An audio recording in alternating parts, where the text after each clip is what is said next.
following intensive care episode is brought to you by the Siren Aside Scarred Elite, our amazing supporters from Siren Aside's Patreon. Patrons like Alberto de Jesus, Michael T. Scher, Brandon, the Music Master Boone, and Jake Ivy. Join the ranks today. Find out more at sirenaside.com/donations.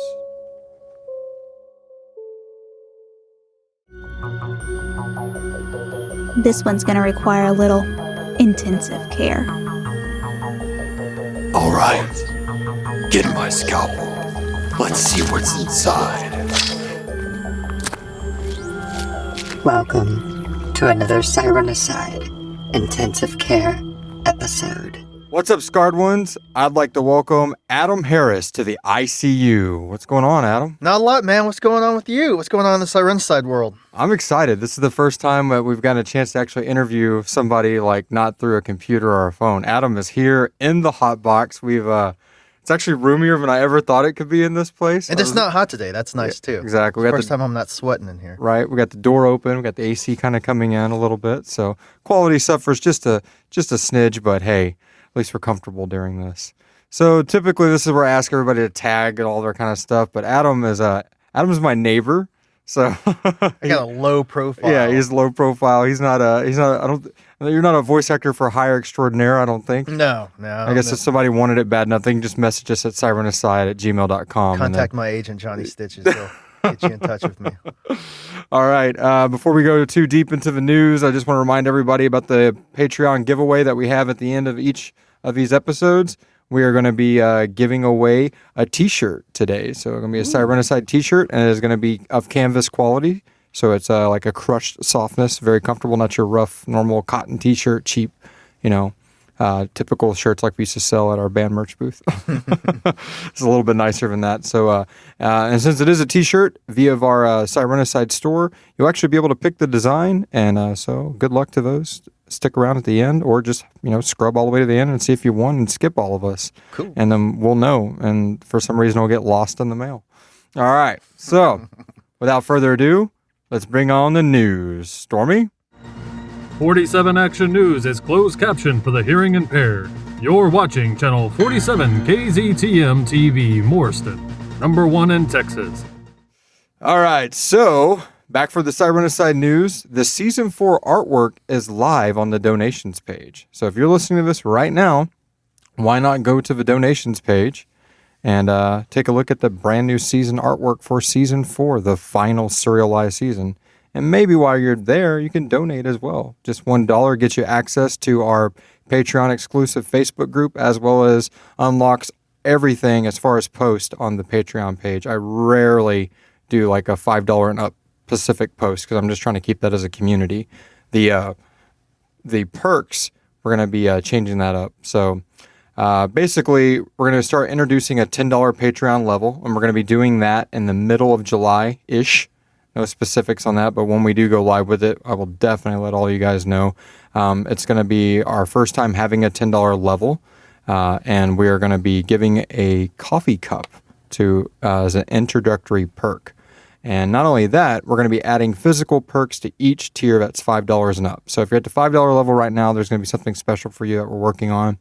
And then we're going to have a really nice coffee cup for those at the $10 level.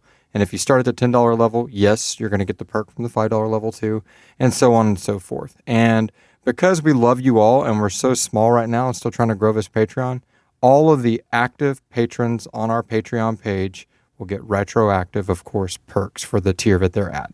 So if you're at the $35 level right now, which I think we have one or two, that's going to be a lot of nice prizes that are going to be shipped your way. If you're at the $15 level, then you're going to be taking home 3 prizes. I don't think nobody's at the $100 level. You're going to love the $100 level prize. It's so awesome. I haven't even thought it up yet.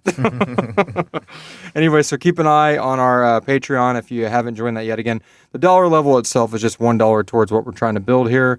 We're trying to get to 96 patrons before the end of the year, before the end of Season 4. That way we'll continue with our bi-weekly content. Here we are at the ICE episode format. Not edited, not scripted. Just reading from an outline. That's about it. So keep that in mind. Stay tuned on there, and hopefully that'll make everybody want to jump from the $5 level and move up to the $10 level. That'd be awesome for us and help pay for some of the production and the amazing voice actors that are on our show. Last bit of the news is we are going to be delaying the season 5. We're going to be completely delaying season 5 because there isn't one. All right, so I'm going to pause right here for just a second. Here we go. So this is an ICE episode. If this is your first ICE episode, I've said this a few times to the other people, but if you've just stumbled across this, this is what I like to do. I love raw podcasts that aren't jump cut, that are just somebody just speaking from the heart. And, so there's going to be a lot of ams, and okays. So none of that's going to be cut out. So just letting you know. Anyway, from there, we are going to be delaying the season 4 trailer until late July-ish. So we want to basically have the trailer come out about the same time that we revamp the Patreon. And if you are on the Patreon, you're going to get to hear that trailer before the rest of the world. So that's nice. All right. So, from there, we're going to move into our intensive care interview, uncut, unedited for the most part. And I'm going to give you guys a short rundown of our guest here. Adam has played just a couple of people on our show. Most notably, he is a lot of snap. He is the broke neck himself, Mr. Jimmie Hemorrhage. And we'll go into that a little bit more in a bit. But he's also, remember, we were trying to get Philip DeFranco, if anybody likes Philip DeFranco or happens to know him, listen to this. But we messaged him a few times through their Patreon page, through Twitter, trying to get him to do our Pip Deknow character, or use his own name, whatever he wanted to do. Just got him a big Philip DeFranco fan. And I guess, needless to say, he never responded back, but he never responded back. And Adam here took it to heart, man. Like, listened to, I think, a few of his episodes and really, really fucking nailed it. Like, I love it now. In fact, there's a episode I'm writing for season 4 where somebody references a video and they're like, oh yeah, they uploaded it to ViewTube. And I was like, all right, cool. Because I was going to type YouTube and they're like, nah, we'll go ahead and give a shout out to the ViewTube site, which is Morston's own YouTube, I guess, or Morston World. But so he did a fucking awesome job. So if you haven't heard that, he's in the intro to season 3, episode 1, Revealed by Receding Water. And Martin Greene, the All That Remains episode. And again, a lot of this we'll talk a little bit more deeper. Right here, we try to stay a little bit of spoiler-free, but if you want no spoilers at all, you probably need to just press pause on this, come back to it later once you're caught up, because we're going to be talking spoilers from episode 1 all the way up to mini episode 38. Now, we won't be spoiling anything for season 4. That's about to be the only way this thing would get edited. So don't give us extra work. Yeah. And then he did the little boy at the circus, little boy's dad that wanted ice cream and all that. I remember that. And then Mark Bravo, that was a really, really cool role. So you played a 16-year-old kid, and it really comes off like you and Kenneth Bryant nailed that. Yeah, that really was good. Tough. And old Kenneth, he had to play him at 16 and then turn around and play him again at the end of his rope as an older. Yeah, so that was pretty cool. All right, so with that, we're going to just dive into the questions. The first bit of these questions, if you're used to this format, are very laid-back, loose questions, but they are not really going to involve the story as much. These are more pop culture questions and just hanging out and getting to know the voice actors. So plowing right ahead here. What have you been doing lately? What's the summer been up for you? So far, it's just been the 9 to 5, man. I picked up my side job back at the bike shop, so I'm doing that again. So that takes up a little bit of time with my weekends, and then just doing what I usually do, hanging out with my girlfriend and running around and doing a little bit of flying when I can and trying to stay cool. It's been hot. So you've been up in the air? Yeah. A couple times? Been trying to get up in the air a couple times a month. So, yeah. So you're going for licensing with that, or you're? Yeah, I've been flying for over almost 20 years now, and I just do it for fun. Nice, nice, cool. So bike shop, that is that going to still be the one over there in the city? Yep, still Bay Area Cycling. I'll be working at the original store in Pasadena. again. So that store's been there for close to 60 years. So. I know we were at Academy getting my dad a Father's Day gift when we were over there, and we were messing around with the bikes, and I was like, well, we can't get one here. We got to get one from Adam. And my wife's like, or Amy, my wife, Amy was like, hey, you better not buy a bike here. You're going to piss Adam off. Like, and she's like, oh, wait, he doesn't work over there no more. Yeah, that just changed recently. Yeah. So. Cool. That's good because our daughter's finally getting to the age now where like she's building up her speed on that little bike. So finally we're like, oh, hopefully we can get bikes. Because right now we're still walking and having her ride her bike along with us. And then Reiner's just like, I'll stay home. You guys are going too slow. Yeah, you guys are going too slow. All right. So here comes the exclusive questions. In no certain order, what is your MySpace top 8 for podcasts? Let's see. What do I listen to on a weekly basis? Congratulations with Crystalia. Last podcast on the left. That's more than most people have said so far, so you're in the lead. Those are the two ones that I listen to pretty consistently. This past weekend with Theo Vaughn, Extraterrestrial. That's half of it. What's Extraterrestrial? It's about UFOs and people's contact with UFOs. Have you ever listened to Our Strange Skies? Mm-hmm, yeah, I listened to him too. He was on a hiatus for a little while. So and then I listened to this one, Double Density, which is more, they're like tech tales and paranormal, but I guess they're pretty good, like, friends with the Our Strange Skies people and some of those because they bring it up a lot. I don't know all these UFO podcasts bring it. And Des Desdemono, one of our lore master for the show, she's like very immersed in that community. So that's kind of cool. Never found that. Who knew? Yeah. Any other ones? What else? Hysteria 51's another one. I think that's it. Besides like This American Life and. Was that any good? It depends on the. I try. I mean, I don't try on purpose, but like when I see like the like I know I'm about to get probably all sorts of emails. Like I've never listened to Serial. Mm-hmm. Did you listen to that? I listened to season 2. Okay, that's S-Town, right? Or is that a second? Is that the sequel? See, I don't know. And people are like, I thought you were in podcasting. I'm like, I'm sorry. There's so much out there. That's like saying, well, I mean, you don't know all the contestants on American Idol? No. I thought you watched TV. To me, I did listen to the Dear John podcast. And that was just Michael from Dark Tranquility was like sharing it on Twitter and was like, this is really good. I'm like, all right, normally I wouldn't do one of these like documentary style, this person where they killing their loved ones or whatever. But I listened to that. But it's like, no offense to it, because it was really engaging when I was listening to it, but it's like air now. Like, I couldn't recall like one thing that happened in it if I tried. Yeah, that's a lot of them with me.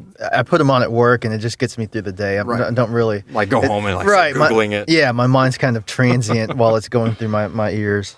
Cool. Do you do any other than obviously Sirenicide? Do you have any audio dramas on your feed? I don't. No. Nope. I cannot wait to do the interview like with Desdemona because I'm sure people are like busting out their pens because she's like the audio drama queen, like knows them all. So that's really cool. All right. What was your first podcast out of those? Like when the first time did you have the iPod Classic Brick when you first got your first podcast, or was it more recently? My first podcast actually was Sirenicide. No shit. Yep. Never listened to a podcast. We're the gateway drug? Yep. Nice. And we just unlocked the floodgate. What else is on here? Yep. Ooh, oh, look at this. Look at this. Ooh. Yep. Yeah, we've had the honor of being a lot of people's first podcast. So that's really, really fucking cool. Awesome. All right. What's your most recent? Most recent one. What did I listen to? I listened to. What was I listening to this morning? Oh, I think it was Extraterrestrial. That was the last one I listened to before lunch. Is that the most recent one you subscribed to, like downloaded? No, that was. Oh, the most recent one I subscribed to actually was Ground Zero with Clyde Lewis. It's a syndicated show on the radio, and he moved away from a national syndication company, and they quit carrying it on the radio station here. So he's on in the Apple, whatever it's called. Cool. The Apple Sphere. Yes. I thought you were going to be funny and be like, oh, my most recent one I just resubscribed to is Sirenicide. Oh, no, it's just the opposite. Y'all were my first. I deleted it. And I decided I got this interview coming up. I guess I better get spooled up on things before Johnny grills me. All right. Transitioning from the podcast, our medium, into the popular sphere. What is your favorite scary movie and why? The favorite scary movie? Probably have to be The first Alien movie. That's a good one. Yeah. What makes that one stick out for you? I remember seeing that when I was young, so it's kind of just stuck with me. I think I was probably 8 or 9. Is it the Chest Buster? Yeah. Have you watched it recently? 3 years ago. Oh, really? Yeah. Yeah, it's pretty. No, it's pretty. It's pretty campy now. But what movie made back then wasn't? You know. I had the same problem with it, the ABC TV series It, which if you think about it now, why would any ABC TV series be scary? Right. But if you look at it through the eyes of I think I was 8 or 9 when that hit, and it scared the crap out of me, and I never watched it again. Not because of that, just like I'm not like, oh, I don't ever want to see it again, as much as I don't have a reason to. And even as I got older, like, oh, I need to watch that, but I just never got around to it until the new It was coming out, and Amy's like, I've never seen it, like the original. That freaked everybody out. Like, I don't like clowns because of it. I'm like, well, it's better than not liking clowns because of Gacy. At least you're still alive. Right. So I was like, well, I'll show it to you. It's really freaky, though. So, because she's not, at that point, not really a big scary movie person. I should have never watched it. Just kept it up here, man, because... It's cheesy. It's so campy now. It sucks. Yeah. But beep, beep. I mean, it's freaking hilarious. Right. And I guess, like my mom was like, why are you so scared of this? Like I don't understand it. I will say another one, bringing that up, is The Shining. I've never seen that movie. The television series one, there was an ABC special, of course, because, The Stand, It, all that was going off in the early 90s to mid 90s, like ABC or NBC or CBS, whoever was hosting them every 3 days during that little Stephen King renaissance. That one was really good, and it holds up. It's hard to find, but it holds up. It's there's a spoiler for The Shining. It's minor. It's not like for the whole show, but there's a room that's got this lady in it. And in the original one, in Kubrick's, it's very, obviously she's full frontal. It's, so because it's a movie, they can do that. Well, ABC, they can't do that. So it's like they twisted it more. Like you can go to Google, like right now you could pull up on your phone or your TV or while you're listening to this, and you can Google the lady in the room. I'm not going to give the room number because that's a big deal for the lore. But, like bathtub lady or shower lady for The Shining, and Google the original and Google the remake in the 90s. And that one in the 90s is freaking creepy, man. She's got like this algae and like these like almost like ground up seashell looking things like embedded into her skin because they couldn't show her tits. They had to like make it still freaking creepy, and it works. Like, I don't know how many times I pulled the shower curtain back like as a kid and would like check in there. That one's good. And I think they said that Stephen King, again, Christina Nichols, if she's listening, she's probably like screaming at me right now. I'm sorry, Christina, because I know she's way more into Stephen King than I am. But I believe I know he didn't like the Stanley Kubrick version of it. He didn't like, or so I've heard. But I know that apparently he was a whole lot more involved in the miniseries one. So supposedly maybe that's why it was better. I don't know. So, anyway, moving right along. On the same kind of wave, favorite book and why?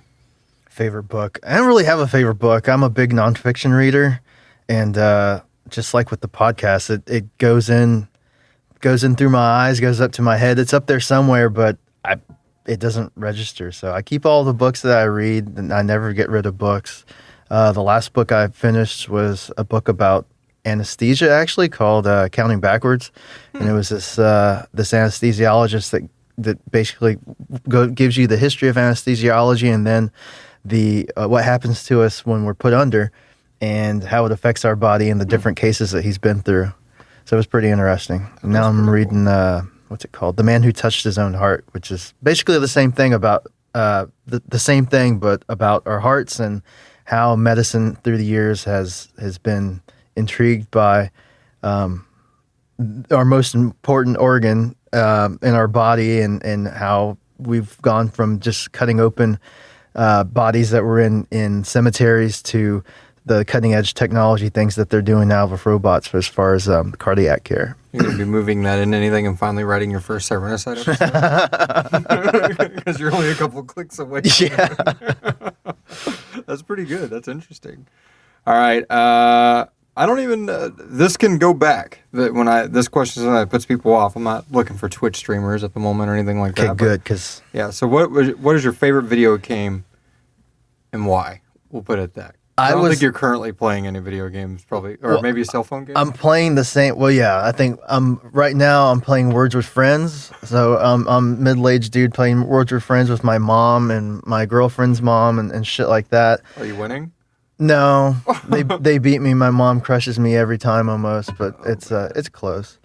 As far as video games go, I was a latecomer to video games. I didn't have a Nintendo system until I was almost into high school. So I was probably 11 or 12 years old before I had my first game console. So, and it stopped with the original Nintendo. So Super Mario was my go-to game, then Super Mario 2 and Super Mario 3. So the first 3 Super Marios that's my jam. They're still there. Yeah, they're still there. I still have them. When I found out that they were available on the Game Boy Advance, I went and found a Game Boy. I drove all the way up to Willowbrook Mall, which is way up on the north side of Houston, to get the Super Mario 3 cartridge. Wow. Yeah, because I had no idea it existed. Because my Nintendo console, I still have it, but it doesn't work. Anybody told you about Nintendo Switch yet? My friend's son has that. I can't keep up. But there's a thing on the Nintendo Switch where you can play all of those. Oh wow! In full HD resolution. Huh, that's cool. Yeah. I got the retro console, so it's on there with the original controllers and everything. Yeah, I think Reiner got the little retro one too. It's got the HD cable you plug in the back of it. Yeah. Yeah. So that's enough for me to get my fix, and I've still got the Game Boy Advance, and that thing still works. So if I ever get the itch, I just I got that's one of the main reasons I wanted to get a Switch. It's still sitting underneath my TV. My son's like, "Can I take it?" No, that's our console. That's the family one. But you never touch it. Yeah. All right. Cool. Well, that actually that's good. Sometimes I get a little nervous with that question because I'm wondering if like with Duncan, he was like, "Oh man, here we go," and that's awesome. I love seeing all the different spectrums because my wife's not a gamer at all. Amy, I think probably the last game she beat was probably Super Mario 64. Mm-hmm. But much like you said yourself, the same thing here. I was very late to the game too. I was about 11. I was 12 because it was the year after it came out, and my parents got us a Nintendo 64 a year and a half after it came out because they were so expensive at the beginning. Mm-hmm. And I remember I played this game, Clay Fighter 63 1/3, making fun of 64. Yeah, almost there. And it was all right. And then we got a few weeks later, we got 007, which apparently is in the pantheon of first-person shooters of amazing games. I enjoyed it. It doesn't hold up that well. Me and Reiner were playing it because I still have my 64. It's in his room, so that's kind of cool. And it's yeah, they've come a long way.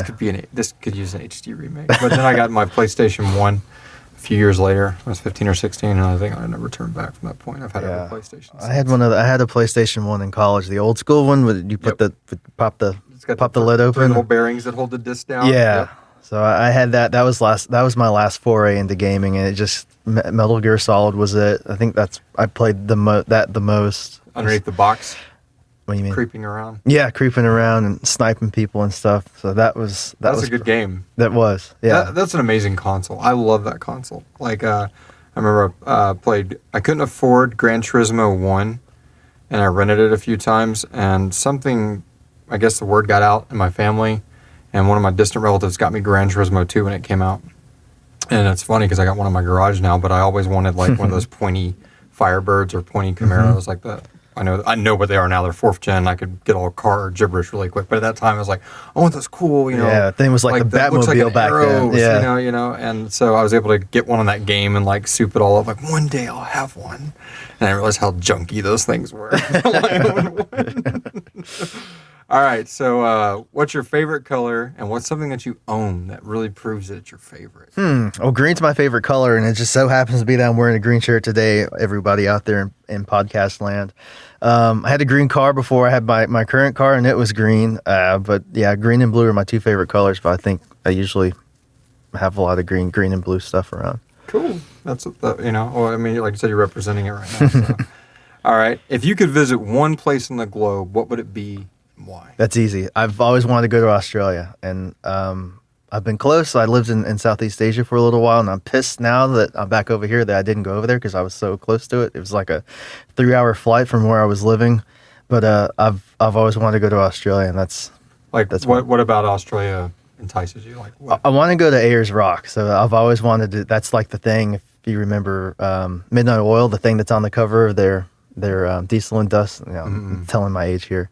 So it's a big rock in the middle of the outback that the Aboriginals hold to be a very sacred spot, and it's just this huge red rock that's sitting out in the middle of nowhere, and it's just You just want to go up there? yeah, just go see it. Yeah, it's pretty cool. Do it, dude. I need to. Yeah. One day. Cool. You gonna do walkabouts and all that kind of stuff? No, man. I just want to go out there, find yourself, go see the rock, and be done with it. All right, that's a pretty good one. I like that. If you could visit any fictional place, where would you go and why? A fictional place, God. I don't know. I'm not. That's a tough one. I don't know. That'd be tough. It'd probably be someplace in space. If you took me right now in my current realm and asked me to go someplace that's fictional, I don't know. If you popped up on Mars right now, you'd be dead pretty quick, I think. Yeah, that's true. That's true. So any life-sustaining place. I guess I want to go to the Mars and the Martian movie Mars. That way I'm good. Apparently I can just run around out there. Right, not have to worry about anything. Yeah. That's pretty cool. Yeah, that's a tough one. Fictional place, I can't really think of any place that would come to mind. I don't know. That's a good one, huh? Well, ICE episode part 2 of that. Yeah, you have to come back to me on that one. All right, so on a scale of 1 to 10, how would you rate Star Wars other than 11? It's probably 11 and a half. Are you talking old Star Wars or new Star? You tell me. What is Star Wars to Adam Harris? It's the whole thing. So it's from A New Hope to whatever the last one is. I mean, it is a body of work, but for me, having grown up in the 80s, the first 3 episodes are always going to be they're the ones you hold to. Yeah, Well, the same thing with me. I grew up in the prequel era. Mm-hmm. So, I mean, that's my Star Wars. Yeah. That's cool, though. I mean, it's out of them. Is it Empire? In my mind, it's A New Hope because that sticks in my head. I remember my parents taking me to see that in the theater still. So and then I remember it coming. I remember they recorded it on HBO and it was on a tape. And I remember watching that as a child. So that one just sticks in my mind. Was there a certain preview for another HBO thing before Star Wars came on that you had to fast forward through each time? Man, I don't remember. That was so long ago. All I remember is the HBO Starship, their intro thing. I just remember that. When I think of HBO, that's all I remember is that intro. That's cool. And the music behind it. So you say 11 and a half. 11 and a half, you hear that world?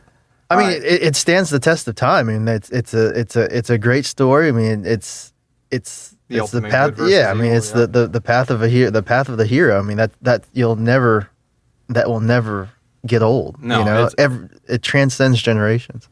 What's it when you think of? I guess out of those movies, what's a scene that really jumps out at you out of those original movies? Out of the original ones, out of the first ones,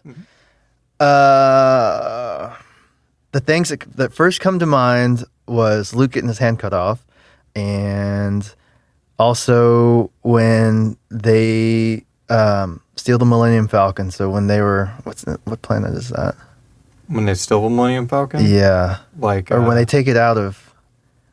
when they're leaving Bespin? Where is the cantina and everything? Tatooine. Tatooine. So when they don't steal, they just leave. They take it. Yeah. Okay, so I'm sorry. So when they bust out with that sticks in my mind too. And then probably the third one would be the cannibal teddy bears. No, I didn't have a problem with them. They were cute. They were so cute. I think I had a little Ewok pencil topper thing that when I was a kid. Nice. No, but the thing that sticks in mind, when they fire up the Death Star, the whole sequence of about to fire. Yeah, Yep, that's what sticks in my head. Yeah, I don't watch it that much. I'm not a big family guy, that kind of thing. But we were Blue Harvest or something was on the TV the other night, and they were like, "Why have they put a railing here?" And it's those two guys watching as the laser goes flying by, and they just are just pointing out the obvious stuff. There's no railing there. You could just fall into it. It's pretty good. There are no OSHA requirements in the Empire. Exactly. Cool, man. All right, so Lord of the Rings, Harry Potter, or Game of Thrones? All right, I've never seen an episode of Game of Thrones. I have not to date been able to make it through a complete Harry Potter movie. And I had to read The Hobbit in high school. So out of the and I've seen all the movies. So out of those three, it'd have Just to be by default. By default, it's going to be Lord of the Rings. I love it. Everybody's like, I can't choose, man. He's like, I guess. It's real easy for me. I don't watch a lot of TV, so that one's an easy question. I love that. This is going to be like some survey that somebody's going to end up studying, like all these interviews. Okay, what could we do to get this demographic more into this? He said he'd like part of the Harry Potters, but never finished one. Cool, man. Yeah, same with me. We just finished the Harry Potters. The books or the movies? The movies. I haven't read the books. And after watching the movies, I know I got thousands of people screaming at me right now, but it blows my mind that the movies are just cliff notes for the books. You got to get through the books. I'm like, I think I missed the boat.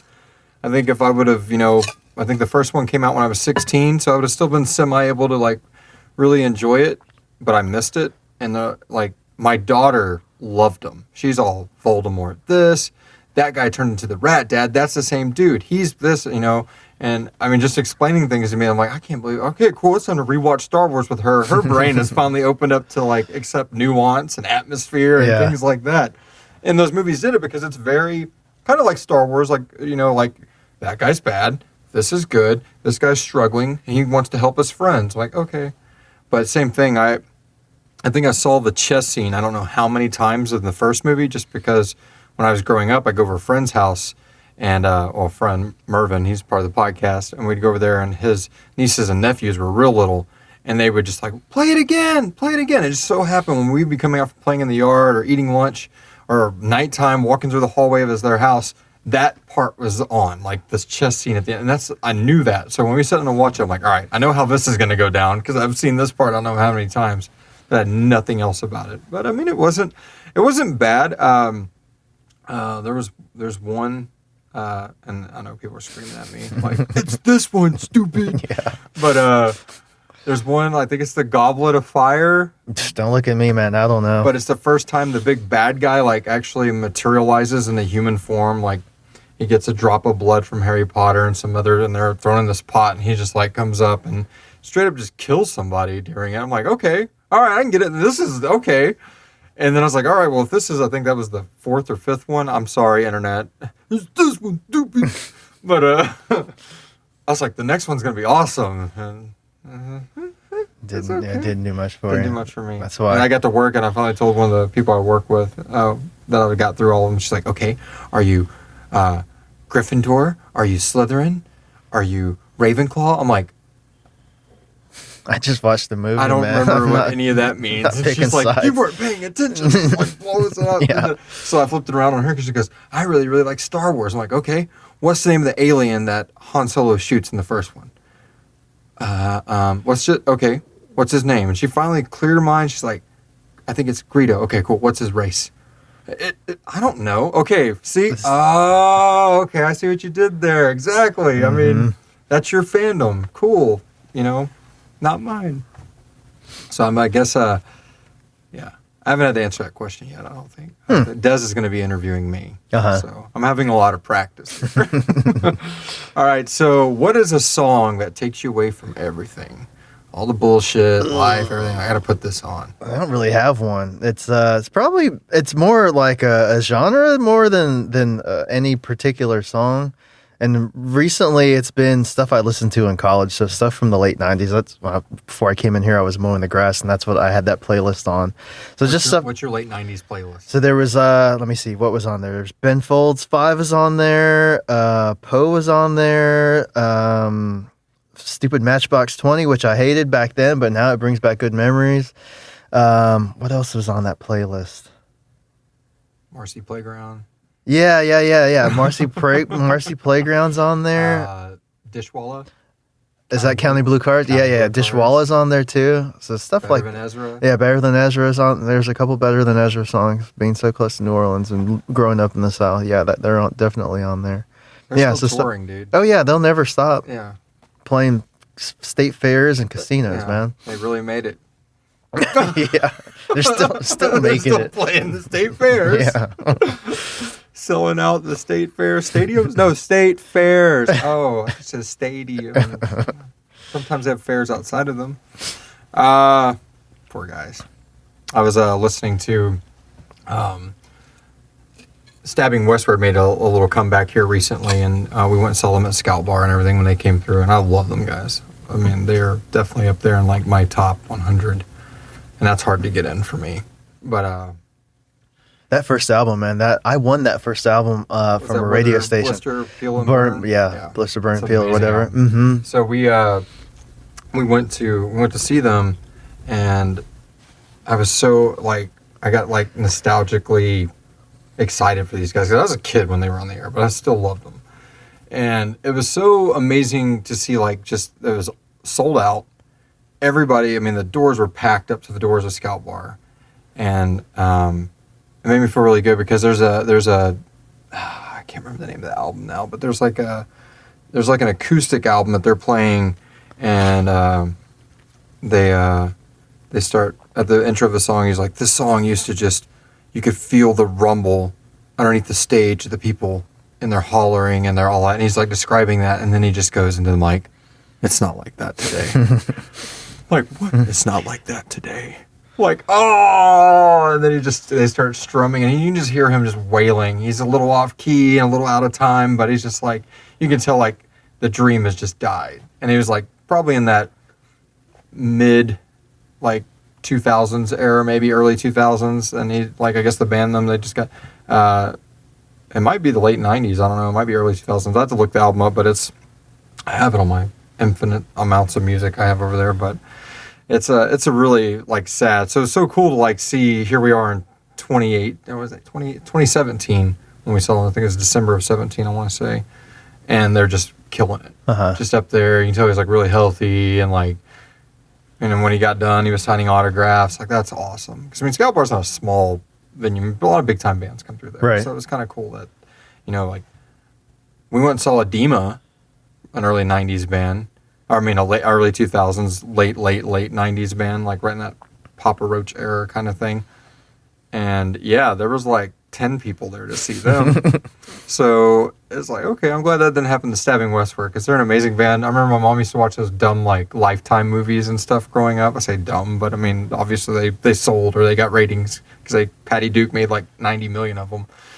But, and there was like this, I don't know, it was like 13 and Pregnant or My Boyfriend's a Serial Killer or whatever the hell it was. But like this one girl had like a Stabbing Westward poster like on her door when she's like, I don't want to talk to you, Mom. And she closes the door and it's like the Stabbing Westward album cover. I was like, nice. And like Marilyn Manson's on the other wall. Yeah. Like, that's pretty cool. Cool, man. Yeah. So moving right along. What are you, I guess, well, you kind of answered my next question. I was going to ask you what you're streaming or spinning right now. And that seems to be your late 90s nostalgia list. Yeah, that. And then what else? I mean, I'd have to take my phone out and look and see what's on there. Go for it. Let's see. Let's see. Yeah. I can't find that Stabbing Westward album while you're doing that. What's up, public? How you guys doing? We are opening our phones. Let's see. So the last couple things I played the Primus album. I played Sailing the Seas of Cheese, which came out when I was in high school. Apparat, I played a couple of their songs. DJ Shadow, Animal Collective, Bob James. I don't know how that got on there, but I've been listening to him apparently.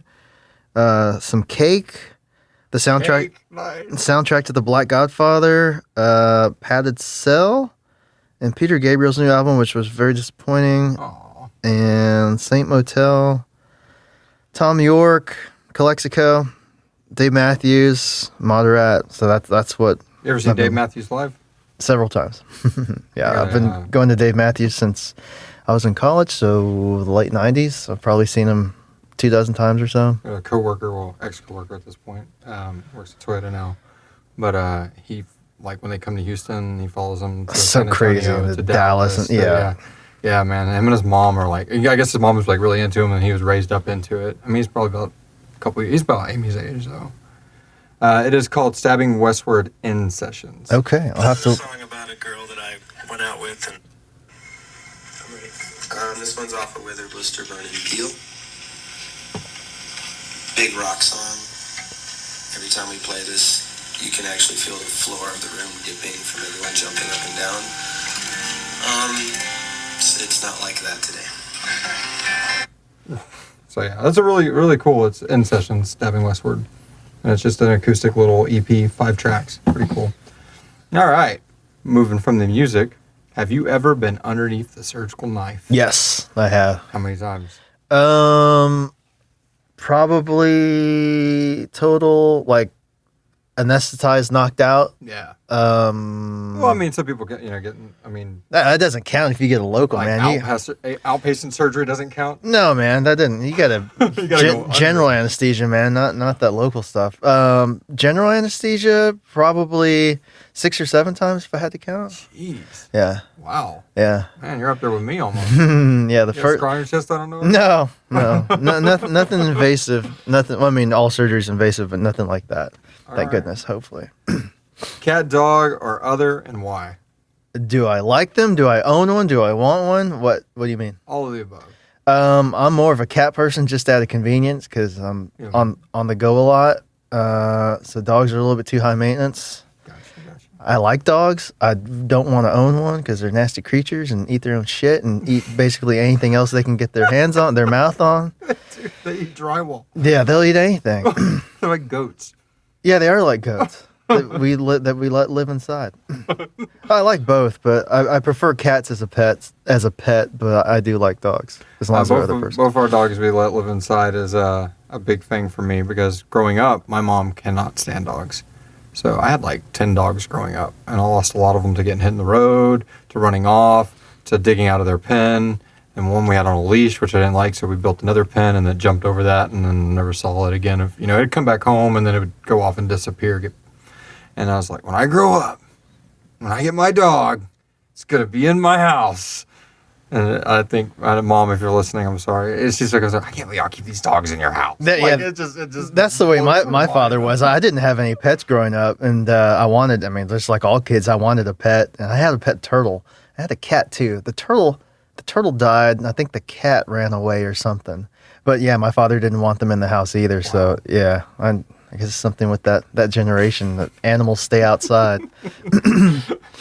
All right, so we're going to transition into the Cybernicide questions. So if you want no Cybernicide spoilers at all, speak now or forever hold your comments away from us. All right, so Jimmie Hemorrhage, can you relate? I can relate to his just smartass side and just being spunky. And I don't know if that was coincidence with you writing it to fit me or if that's the way I am. I'm very direct. I don't take a lot of shit. And if you're doing something stupid, I'm going to tell you about it. So with Jimmie, a little insight to his character. So originally, it was a complete coincidence. So I shit you not. I know like there's so much of our world that is just like entwined, and I hate to like break the fourth wall. But when I wrote the season 2 opener, and there was going to be the salesman that they were going to take back, and I just named him Jim.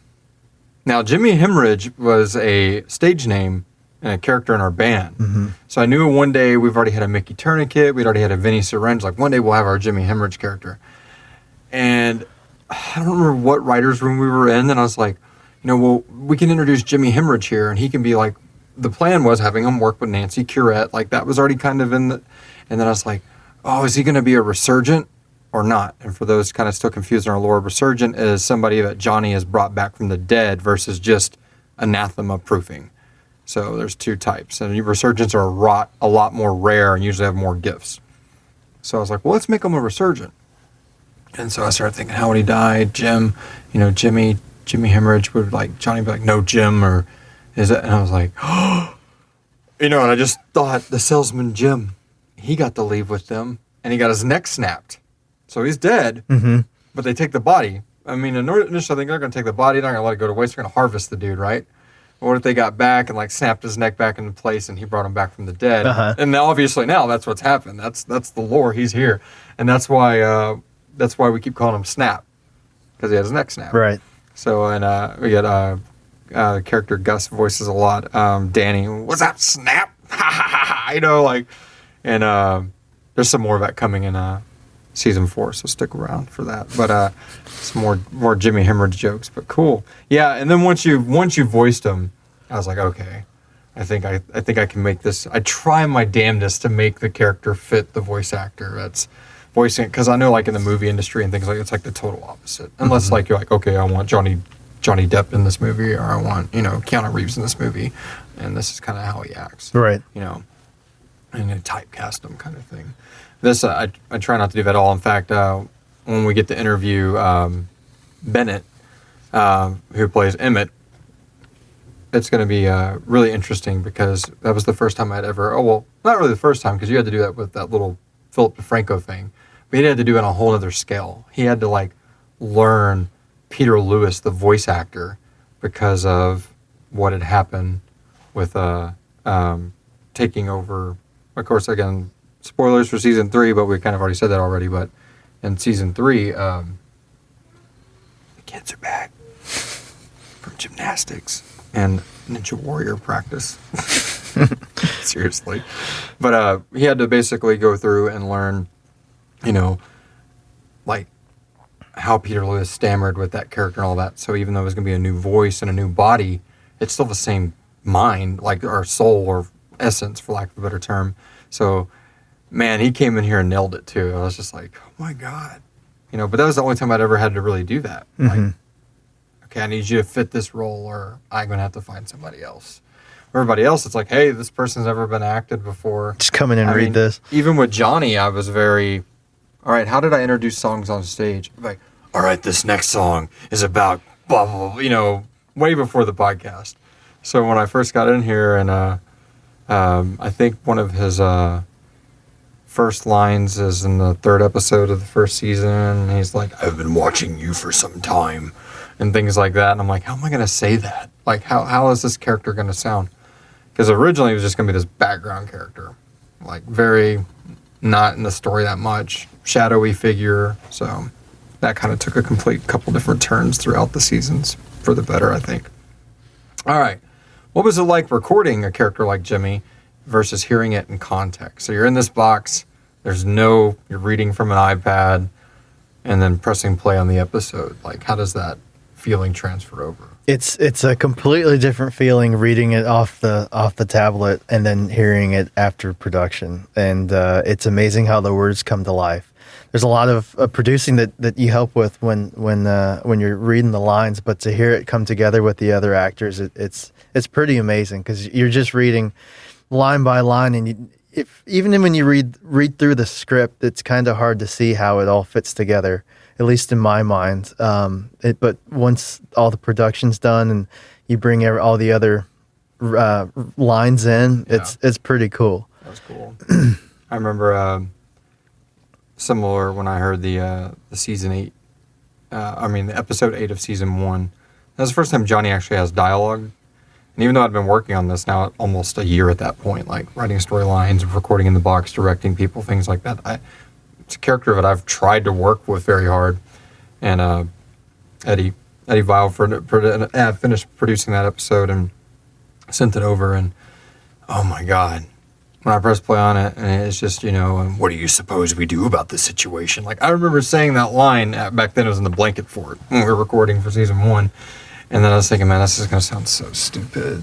It's just, this is dumb. Like, I think I'm going to keep writing for people and directing, and then, like, it just, you know, how are you planning on, you know, remedying the situation? And, like, I was like, oh my God, it feels intense. Right. Because I fucked up. I'm sorry. And it's like, whoa, dude, the voices coming together. This is epic. So cool, man.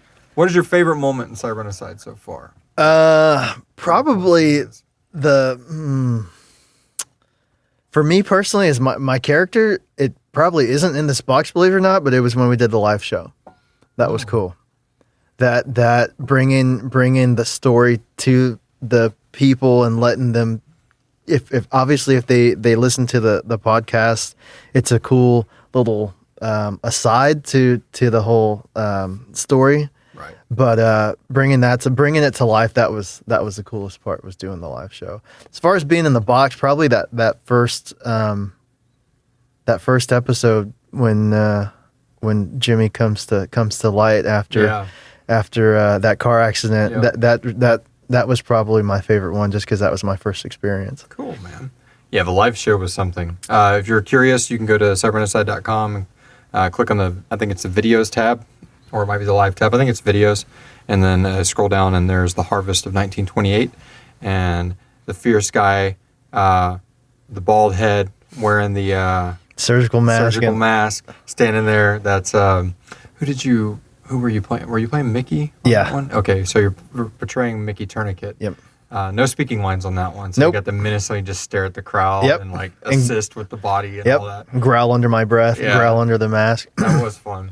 The more Patreon support we get, the more of those we can do to everybody out there Hint, hint, in hint. internet land. All right, so if you were going to go through the anathema, the last great storm, the shakeup of the ages, and you were in this realm, would you go with the Doc and the USG, Cyberunderside, the Dark Elite, Trinity are good guys, or just die? I can't die, man. I'd probably go with the OG, man. I'd go with Doc. Go with Doc? Yeah, man. He knows what's going on. He's Okay. got lots of tricks I up think his you're the sleeve. first one to pick Doc. Well, I'm kind of torn because I mean, at this point, it looks like Doc could just walk up into the Cyberunderside house and just squash everything. Yeah. So, but I mean, I'm kind of torn. I got to go with Doc, with the OG there, because he knows what's going on and it's very powerful. been around a couple thousands of years. Yeah, got it figured man, out. exactly. But I mean, also not opposed to being on the Serenicide side of things. Yeah. You know? Yeah, definitely. All right. Are you ready for the final season? Yeah, man. Let's do it. All right. Hell yeah, it's gonna be exciting. Fuck yeah, dude. September 17th, everybody. All right, stick around. We're going to do our Patreon giveaway. We'll be right back. Intentionally caused our accident? Are you gonna put this bitch down or bring her back? You know, Jimmie, you could fuck up a wet dream. Who are you people? Cyberunderside, and you're holding up our highway harvest season. All right, we are back with the Patreon giveaway of the ICE episode. So, explain the rules once again. We have 36 Patreons to pull from this week. We have 38 on the site, but as we've said before, our first winner, Robert Rogers, and our second winner, Scott, they are going to be exempt from winning this go-round. But next episode, Robert gets thrown back in the mix, so that's pretty cool. So if you're out, you basically got to wait through 3 different episodes before you get thrown back in the mix. So for our T-shirt and our winner, we are going to go to our list of 36. I actually got a witness here this time. Whoop, whoop. So we have 36 people pulled up here on the spreadsheet. And they are, this time we just sorted them in a random order, not alphabetized or anything like that. And I'm going to go over here to the wiretap. Siri, pick a number between 1 and 36. It's 20. 20. John Goings. All right, John. John Goings has been at the peak into the surgeon's level. That's the $5 level. He has a lifetime contribution of $125, so well earned. Cool. John Goings, you are the winner of a Cyberunderside t-shirt. You out there? Well, come on, message me right now. Get out the phone. I'll wait. Oh, look at that. That was quick, dude. No. Bad jokes over here at the Cyberunderside house. So closing it out, once again, Adam, thank you so much for coming over. Yeah, man. Thanks for inviting me into the Serenicide family. It's been an experience. It's fun. And you guys get ready for Jimmie Hemorrhage in season 4. It's going to be freaking epic. All right. All right. Take it easy, everybody. See you guys later. All elements of Cyberunderside are copyright 2019 by Atrium Dynamics unless otherwise stated. Any duplication of this production without the secured written consent of Atrium Dynamics is strictly prohibited. Please visit cyberunderside.com for more details.